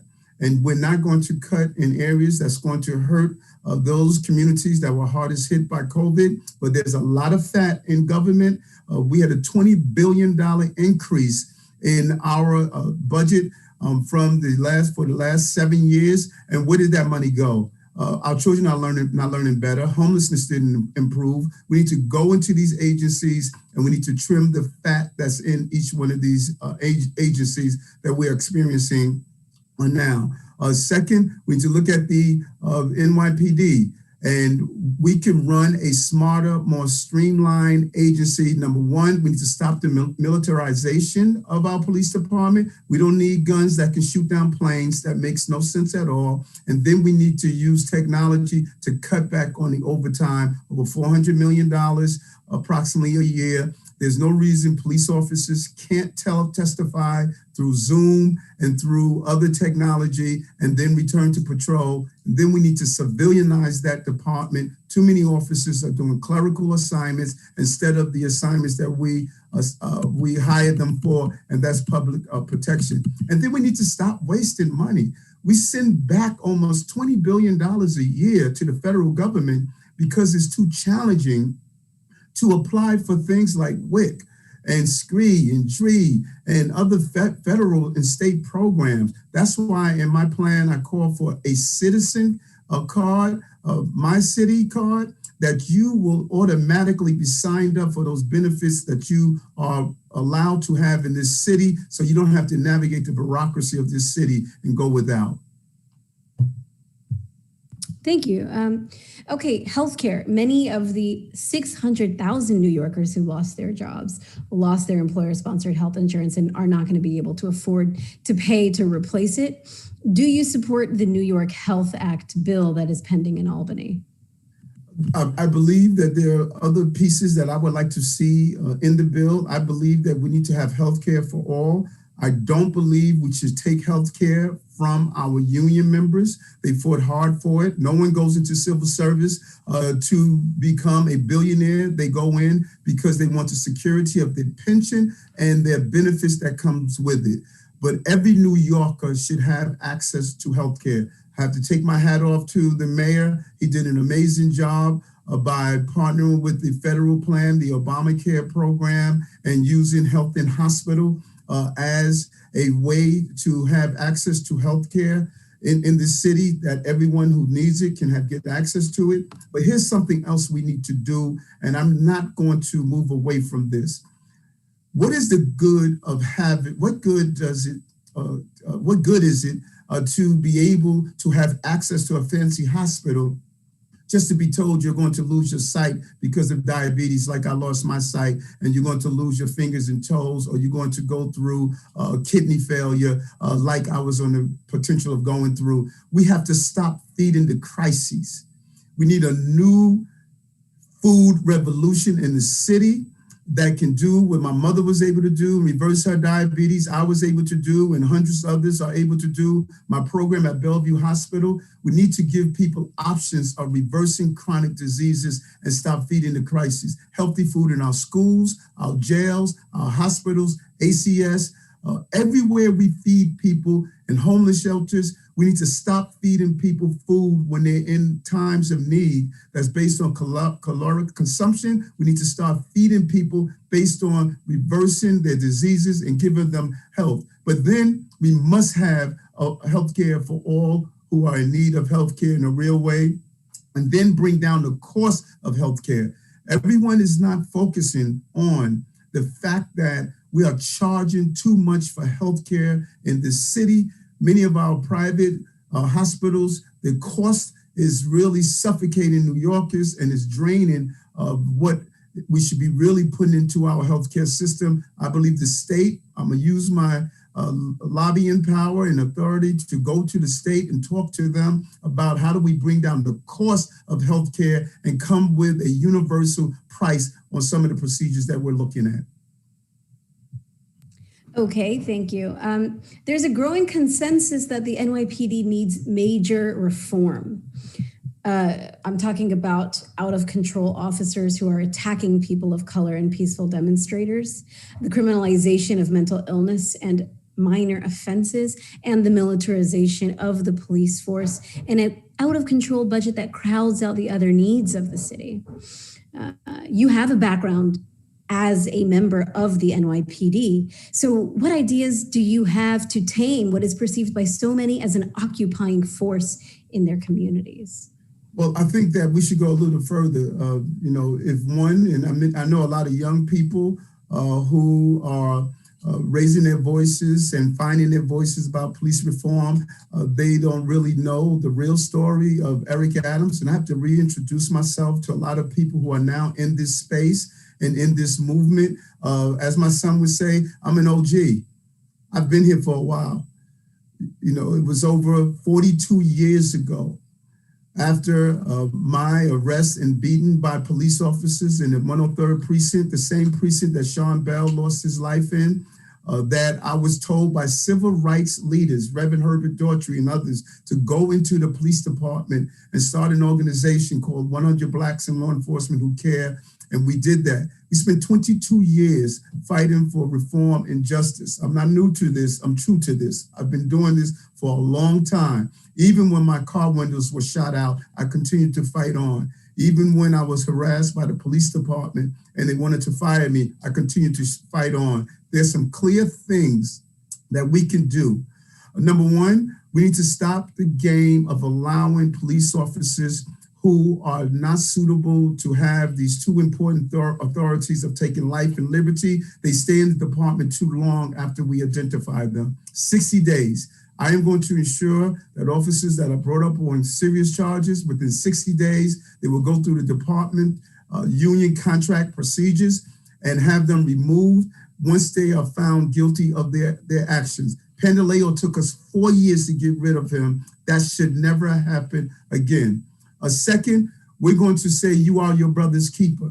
If two people are together on the street and they commit a robbery, one of them would be charged with acting in concert because they're present. That's what I'm saying to my police officers. If you're there, one of your colleagues carries out an action that's inappropriate, illegal, you are charged also if you did not take affirmative action to stop it from taking place. And then we're going to become more proactive and not reactive. What does that look like? 30% of the men and women at Rikers Island are dyslexic. 80% don't have a high school diploma or equivalency diploma. 55% have a learning disability. The real crime in this city is the fact that we're not educating people. If we do dyslexia screenings in every school, you're killing 30% of the prison population right away. Or let's go to our foster children. 600 to 700 leave age out of foster care at 21 every year. We know only 12% are going to graduate from high school, 3% are going to enroll in college. They're more likely to be victims of a crime, participating in crime, homelessness, mental health illnesses. $50 million of the police budget, if it was put into a Fair Future program and allowed them to age out at 26, 90% will graduate from high school and they will go on to a more stable life. So let's stop creating the crimes and let's stop preventing them from taking place. And send a loud message to our police department. And finally, let's let the community interview and decide who the precinct commanders and community affairs officers are in their precinct. That's the most powerful civil service position you could have as a precinct commander.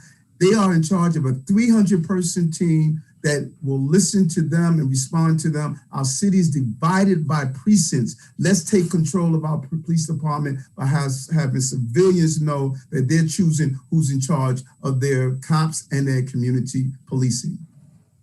Quickly, in 30 seconds, I want to follow up on that. In your long career fighting to reform the NYPD, in 30 seconds, what did you change? I changed a lot. Look at some of the changes of the commanding officers who are in place. Those were my fights. Those are the reforms we put in place. Going to Albany and passing the bill with Congressman Hakeem Jeffries to stop the database that were being held of innocent people stopped and frisked. My bill that I passed of ending quota, of standing with Amadou Diallo's family, Lawima's family, testifying in federal court, New York City Police Department versus Floyd case. The judge mentioned me in her decision when she cited the police department. I was the only person that was willing to come in and testify against police abuse in the city in federal court as a member of the agency. Thank you. Okay, so Governor Cuomo, he's facing a lot of challenges right now. There are growing calls for censure, resignation, and legislation to end his emergency powers. What, if anything, should be done? Well, I don't believe we should have ever turned over those emergency powers at all. You cannot allow one person to make the determination. There's a reason we have a Senate and an Assembly, and we should have never surrendered those powers in the first place.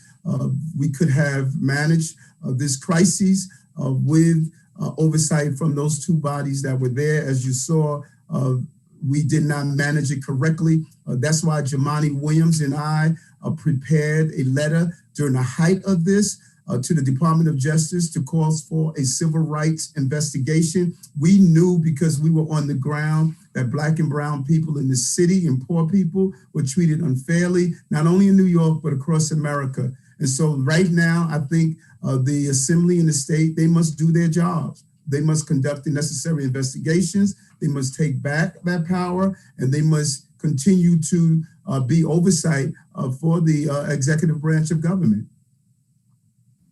Thank you.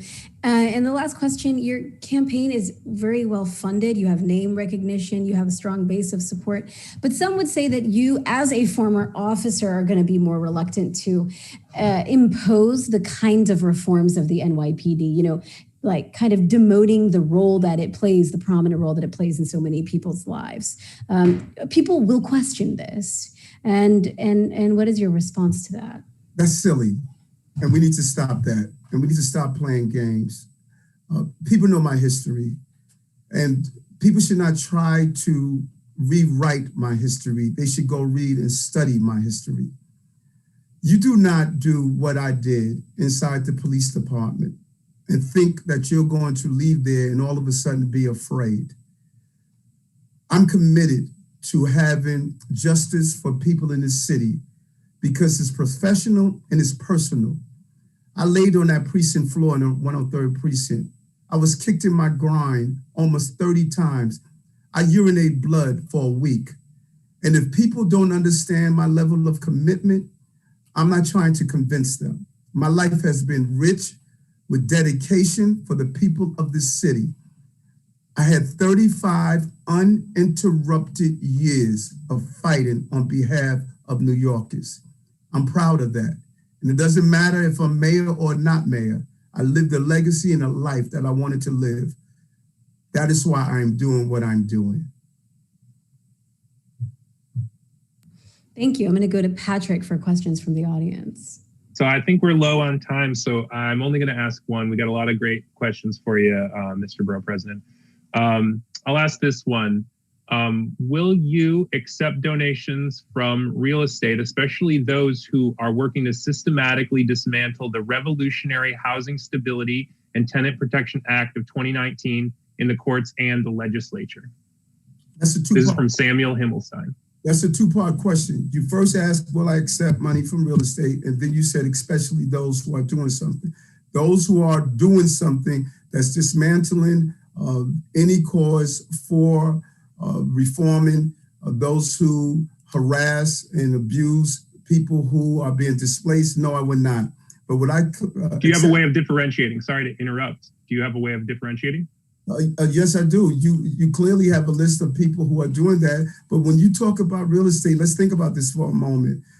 You have 1, 2, 3, 4, 5 family owners that own small properties. They're real estate. Over 75% of the people who contribute to my campaign did $250 or less. And so when you look at a candidate like many who have built their lives on real estate dollars and all of a sudden change their mindset on it, I'm going to make sure whoever contributes to my campaign is not abusing New Yorkers. It doesn't matter what industry they're in. I'm not going to take money from abusive doctors that are seeing Black women die 12 times the rates as white women from maternal morbidity. I'm not going to take money from abusive educators that refuse to educate our children.